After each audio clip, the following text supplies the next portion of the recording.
Bienvenue dans les coulisses de la Sofcote. Je suis aujourd'hui avec Roger Badet, le président de CNP Côte. Bienvenue Roger, bonjour. Bonjour Hélène. Alors comment allez-vous? Voilà une belle question qu'on a peu l'habitude qu'on nous pose. Alors justement, on va parler de QVT. Depuis quelques années, la Sofcote et son CNP s'investissent de plus en plus dans les enjeux de QVT. Alors Roger, pourquoi est-ce devenu un enjeu majeur pour la profession? Alors la QVT, l'acronyme, c'est qualité de vie au travail. C'est quelque chose d'important parce qu'on s'est aperçu en diligentant un certain nombre d'études à travers à la fois la Sofcote et son CMT et à travers Orthorix que 30% de nos adhérents étaient en souffrance et avaient des problèmes de difficulté de vie au travail.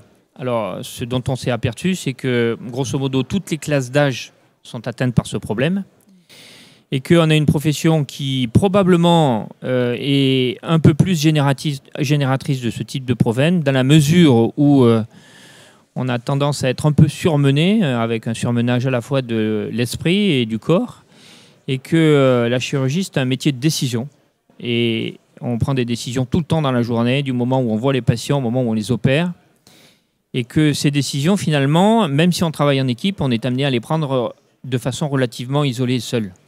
Et donc, du coup, ce problème nous interpelle évidemment, et en tant que société professionnelle, avec l'objectif essentiel d'assurer une qualité de vie pour nos patients et pour notre communauté, nous interpelle. Alors, comment, Roger, le CNP Côte contribue-t-il à améliorer la QVT des chirurgiens, et ce, durant les différentes phases de leur vie professionnelle? Bien sûr. Alors, nous, on a adopté...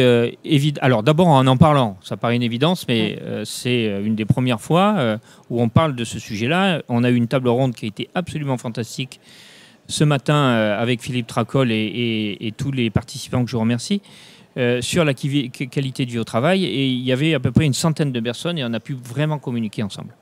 Donc, c'est un sujet qui intéresse et qui interpelle.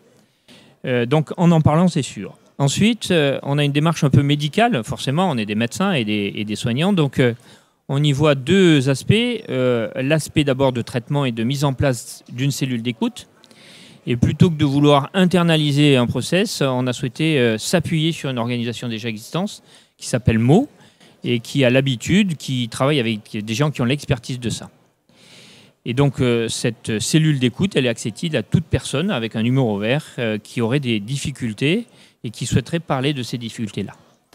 La deuxième chose, c'est le versant et la valence préventive. Évidemment, ce qu'on attend avant tout dans cette affaire, c'est d'éviter d'avoir des problèmes. Et alors, la valence préventive, elle se fait de différentes façons. En sensibilisant d'abord notre profession à ce type de problème, avec une valeur éducative forte, en essayant de sensibiliser au départ les plus jeunes, et puis en mettant en place un certain nombre de mesures qui interagissent avec notre environnement et qui permettent d'améliorer notre qualité de vie au travail. Alors justement, Roger, sur quelles mesures vous travaillez en ce moment au CNP Côte? Alors en fait, je vous donne quelques exemples. Celles qui sont directement liées à la qualité de vie au travail avec les modifications de notre environnement, par exemple un travail avec l'ASFA, on a créé une commission spécifique avec les anesthésistes pour améliorer l'interaction entre nos deux spécialités. On a créé une commission avec la radiologie. Vous savez que dans notre métier, on a beaucoup de difficultés à avoir accès aux images. Ça nous pourrit la vie. Et donc, on est en train de trouver des solutions à ça.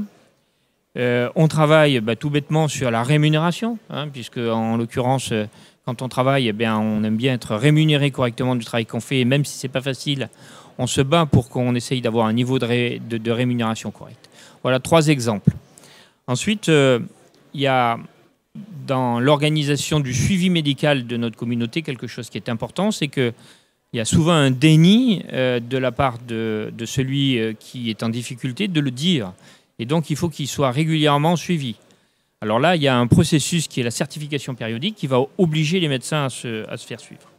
Et puis, bien sûr, toujours avec la valence éducative, il y a les plus jeunes. Les plus jeunes sont ceux qui sont les générations de demain et il faut les sensibiliser à ce type de problème. Et donc c'est dans ce cadre-là que vous travaillez avec le Collège des jeunes orthopédistes. C'est ça, on travaille dans ce cadre-là avec le Collège des jeunes orthopédistes. Et on a initié toute une démarche, qui est une démarche qu'on va pouvoir évidemment augmenter avec le temps. Et on fera un report régulier de notre travail toutes les années pendant le congrès, où une session QVT sera récurrente pour expliquer là où on en est. Merci Roger de toutes ces explications bien clarifiantes. Merci Hélène.